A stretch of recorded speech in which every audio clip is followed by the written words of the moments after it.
Hi my dear குட்டீஸ், welcome back to my channel Kutties Tamil beads. போன வீடியோவில் இலக்கணம் அதில் பால் அப்படின்ற ஒரு பகுதியை நம்ம பார்த்தோம் இல்லையா. இப்போது அதுக்கான குறிப்புகளை கொடுத்துருக்கேன், அதை நம்ம பார்க்கலாமா? கவனிங்க. அ நிரப்புக. ஓர் ஆணை குறிப்பது ஆண்பால் எனப்படும். ஒரு ஆணை குறிப்பது ஆண்பால் எனப்படும். ஒரு பெண்ணை குறிப்பது பெண்பால் எனப்படும். ஒரு பெண்ணை குறிப்பது பெண்பால் எனப்படும். அஃறிணையில் ஏதேனும் ஒன்றை மட்டும் குறிப்பது ஒன்றன்பால் ஆகும். அஃறிணையில் ஏதேனும் ஒன்றை மட்டும் குறிப்பது ஒன்றன்பால் ஆகும். அஃறிணையில் ஒன்றுக்கு மேற்பட்ட எண்ணிக்கையில் எவை இருந்தாலும் அவை பலவின்பால் ஆகும். அஃறிணையில் ஒன்றுக்கு மேற்பட்ட எண்ணிக்கையில் எவை இருந்தாலும் அவை பலவின்பால் ஆகும். திணையின் உட்பிரிவே பாலாகும். திணையின் உட்பிரிவே பாலாகும். விடையளி. திணை எத்தனை வகைப்படும்?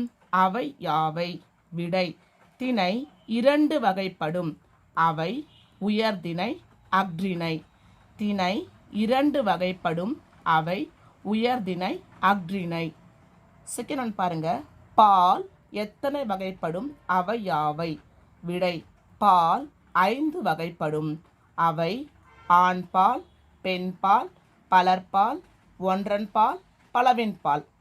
பால் 5 வகைப்படும். அவை ஆண்பால், பெண்பால், பலர்பால், ஒன்றன்பால், பலவின்பால். தேர்ட் ஒன் பாருங்க. பலர்பால் என்றால் என்ன? எடுத்துக்காட்டு தருக. விடை. ஒன்றுக்கு மேற்பட்ட ஆண்கள், பெண்கள் மற்றும் மனிதர்களை குறிப்பது பலர்பால் எனப்படும். எடுத்துக்காட்டு: மாணவர்கள், பெற்றோர்கள். ஒன்றுக்கு மேற்பட்ட ஆண்கள், பெண்கள் மற்றும் மனிதர்களை குறிப்பது பலர்பால் எனப்படும். எடுத்துக்காட்டு: மாணவர்கள், பெற்றோர். ஓகே குட்டீஸ், இந்த வீடியோ உங்களுக்கு பிடிச்சிருந்தா லைக் பண்ணுங்க, ஷேர் பண்ணுங்க, கமெண்ட் பண்ணுங்க. மறக்காம நம்ம சேனலை சப்ஸ்கிரைப் பண்ணுங்க. நெக்ஸ்ட் வீடியோவில் பார்க்கலாம். தேங்க்யூ குட்டீஸ்.